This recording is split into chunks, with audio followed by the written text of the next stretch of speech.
Hi hello അസ്സാം വലൈക്കും എല്ലാവർക്കും ഹനാസ് കിച്ചണിലേക്ക് സ്വാഗതം. ഇന്നത്തെ റെസിപ്പി ഒരു ഉഗ്രൻ സോസാണ്. സോസായിട്ടും ഗ്രേവി ആയിട്ടും ഉപയോഗിക്കാൻ പറ്റും. ഈ ഒരു സോസ് കൊണ്ട് നമുക്ക് 2 ടൈപ്പുള്ള റെസിപ്പീസ് ഇതിൽ ഷെയർ ചെയ്യുന്നുണ്ട്. അപ്പോൾ ഇതെങ്ങനെ ഉണ്ടാക്കുന്നത് നോക്കാം. ഈ ഒരു ഗ്രേവി ഉണ്ടെങ്കിൽ നമുക്ക് പല ടൈപ്പുള്ള ചിക്കൻ കറി ഉണ്ടാക്കാൻ പറ്റും. പിന്നെ സോസൊക്കെ ഉപയോഗിക്കാനും പറ്റും. സ്നാക്കിനൊക്കെ സൈഡ് ഡിഷായിട്ട് ഉപയോഗിക്കുന്ന ആ ഒരു സോസിനായിട്ടും പറ്റും. അപ്പോൾ ഇതിനായിട്ട് ഞാനിവിടെ കുറച്ച് തക്കാളിയാണ് എടുത്തിട്ടുള്ളത്. ആ തക്കാളി നമുക്കത് കട്ട് ചെയ്യാം. അപ്പോൾ തക്കാളി കട്ട് ചെയ്യുമ്പോൾ അതിൻ്റെ നടുഭാഗത്തുള്ള ആ ഒരു സാധനം കൂടെ ഒന്ന് കട്ട് ചെയ്ത് നല്ല ചെറുതാക്കി കട്ട് ചെയ്ത് മാറ്റി വെക്കാം. അപ്പോൾ ഞാനിവിടെ കുറച്ച് കൂടുതൽ തന്നെ ഈ ഒരു സോസ് ഉണ്ടാക്കുന്നത്, അതുകൊണ്ടാണ് ഇത്ര കൂടുതൽ എടുത്തത്. ഒരു 3 കപ്പോളം തക്കാളി ഉണ്ടാവും. അപ്പോൾ ചെറുതായി കട്ട് ചെയ്തതിന് ശേഷം നമുക്കിത് പാനിലേക്ക് ഇട്ട് ഒന്ന് വേവിച്ചെടുക്കാം. ഇനി നമുക്ക് ആവശ്യം മുളകാണ് കേട്ടോ. അപ്പോൾ ഇത് ഉണക്ക മുളക്, നമുക്കിത് കാശ്മീരി മുളകാണ് ഞാനെടുത്തത്. അതൊന്ന് അതിൻ്റെ ചുട്ടൊക്കെ കളഞ്ഞ് ഒന്ന് ക്ലീനാക്കി എടുക്കാം.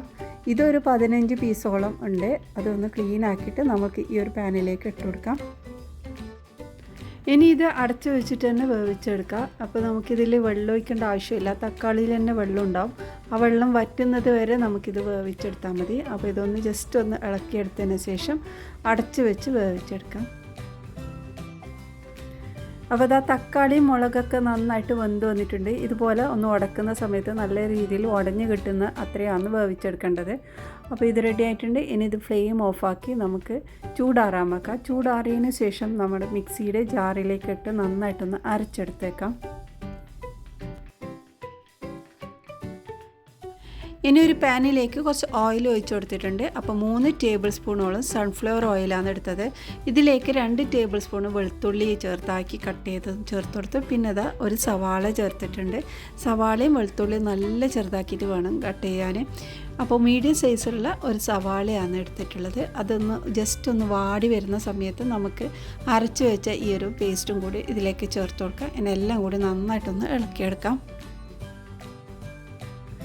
അപ്പോൾ ഇത് നല്ലോണം തിളച്ച് വരുന്ന ഈ ഒരു സമയത്ത് നമുക്കിതിലേക്ക് പാകത്തിനുള്ള ഉപ്പ് ചേർത്ത് കൊടുക്കാം. ഇനി നമ്മൾ ഇതിലേക്ക് കുറച്ച് സോയാ സോസാണ് ചേർക്കുന്നത്. 1 ടേബിൾ സ്പൂൺ സോയാ സോസും ചേർത്തിട്ടുണ്ട്. പിന്നെ 2 ടേബിൾ സ്പൂണോളം കെച്ചപ്പും കൂടി ചേർത്തിട്ട് ഒന്നും കൂടി ഇളക്കിയെടുക്കാം. ഇനിയിപ്പോൾ ഇതാ ഇതിലേക്ക് കുറച്ചൊന്ന് ഷുഗറും കൂടി ചേർത്തിട്ട് നന്നായിട്ടൊന്ന് ഇളക്കിയെടുക്കാം. അപ്പോൾ 1 ടീസ്പൂൺ ഷുഗറാണ് ചേർത്തത്. ഇനി ഇളക്കിയെടുത്തതിന് ശേഷം കുറച്ചൊന്ന് മാറ്റി വെക്കാം. അപ്പോൾ നമ്മുടെ കറിക്കുള്ള ഗ്രേവി ഇവിടെ റെഡി ആയിട്ടുണ്ട്. ഈ ഒരു രീതിയിലാണ് നമുക്ക് ഗ്രേവി റെഡി ആക്കിയിട്ടുള്ളത്. ഈ ഗ്രേവിയിൽ തന്നെ നമുക്ക് പല മാറ്റങ്ങൾ വരുത്തിയിട്ട് നമുക്ക് കുറേ പല തരത്തിലുള്ള കറികൾ ഉണ്ടാക്കാം കേട്ടോ. അപ്പോൾ ഞാനിവിടെ കുറച്ച് മാറ്റി വെച്ചിട്ടുണ്ട്. നമുക്ക് ചിക്കൻ കറിക്ക് വേണ്ടിയിട്ടുള്ളതാണ്. ഇനി ബാക്കിയുള്ളതിലേക്ക് ഞാൻ കുറച്ച് ഒറിഗാനോ ഇട്ട് കൊടുക്കുന്നുണ്ട്. 1 ടീസ്പൂണോളം ഒറിഗാനോ ഇട്ടിട്ടുണ്ട്. അപ്പോൾ ഇത് നമ്മൾ ഒരു സോസിന് വേണ്ടിയിട്ടാണ്. നമ്മുടെ സ്നാക്കൊക്കെ ഉണ്ടാക്കുമ്പോൾ അതിന് നല്ലൊരു ഡിപ്പായിട്ടുള്ള ഒരു സോസാണ് ഇതിലേക്ക് ഉപയോഗിക്കാൻ പറ്റുന്നത്. അപ്പോൾ ഈ ഒരു ഗ്രേവി കൊണ്ടുണ്ടാക്കിയ ഒരു നല്ല ഈസി ആയിട്ടുള്ള ഒരു ചിക്കൻ കറി കൂടി ഇതിൽ ഉൾപ്പെടുത്തിയിട്ടുണ്ട്. പിന്നെ ഈ ഒരു ഗ്രേവി കൊണ്ട്, ഈ ഒരു സോസ് കൊണ്ട് നമുക്ക് പിസ്സാൻ്റെ ഒക്കെ ഉപയോഗിക്കാൻ പറ്റും. പിസ്സ സോസായിട്ട് ഉപയോഗിക്കാൻ പറ്റും. പിന്നെ മൊമോസിനും അങ്ങനെ ഒരുപാട് സ്നാക്കിനായിട്ട് നമുക്ക് ഡിപ്പ് ചെയ്ത് ഉപയോഗിക്കാൻ പറ്റുന്നതാണ്. ഈ ഒരു ഗ്രേവി നല്ല ടൈറ്റായിട്ടുള്ള ഒരു കണ്ടെയ്നറിൽ ഫ്രിഡ്ജിലൊക്കെ സ്റ്റോർ ചെയ്യാൻ പറ്റും. 3 ദിവസത്തേക്കൊക്കെ കേടുകൂടാതെ നമുക്ക് ഉപയോഗിക്കാൻ പറ്റും. അപ്പോൾ ഇത് ഞാനിവിടെ ഒരു കറിയുടെ റെസിപ്പിയാണ് ഇവിടെ ഷെയർ ചെയ്യുന്നത്. അപ്പോൾ ഒരു പാനിലേക്ക് ഞാൻ കുറച്ച് ഓയിൽ ഒഴിച്ചു കൊടുത്തിട്ടുണ്ട്. ഇതിലേക്ക് വെളുത്തുള്ളി ഇഞ്ചി 1 ടേബിൾ സ്പൂൺ ഇട്ടിട്ടുണ്ട്. അതിലേക്ക് നമ്മൾ ഒരു ചെറിയ സവാളയും കൂടി ചേർത്ത് കൊടുത്ത് ഇതിനെല്ലാം കൂടി നന്നായിട്ടൊന്ന് വഴറ്റിയെടുക്കാം. ഇനി ഇതിലേക്ക് കഴുകി വൃത്തിയാക്കി വെച്ച ചിക്കൻ ചേർത്ത് നന്നായിട്ടൊന്ന് ഇളക്കിയെടുക്കാം. ഇനി നമ്മൾ ഇതിലേക്ക് പാകത്തിനുള്ള ഉപ്പ് ചേർത്ത് കൊടുക്കുക. ഈ ചിക്കനിലോട്ട് പിടിക്കാൻ വേണ്ടി ഉപ്പ് ഫസ്റ്റ് തന്നെ ചേർത്ത് കൊടുക്കുന്നത് നല്ലതാണ്. പിന്നെ അത് 1/2 ടീസ്പൂണോളം മഞ്ഞൾപ്പൊടിയും കുറച്ച് കുരുമുളക് പൊടിയും കൂടി ചേർത്തിട്ട് നന്നായിട്ടൊന്ന് ഇളക്കിയെടുക്കാം. അപ്പോൾ ഇത് കുരുമുളക് പൊടിയൊക്കെ നമ്മുടെ എരിവിനനുസരിച്ചിട്ട് ചേർത്താൽ മതി. നമ്മൾ ഗ്രേവിയിലെല്ലാം പാകത്തിനുള്ള എരിവുണ്ടാവും. അപ്പോൾ ഇത് നന്നായിട്ടൊന്ന് ഇളക്കിയെടുത്തതിന് ശേഷം അടച്ച് വെച്ച് വേവിച്ചെടുക്കാം.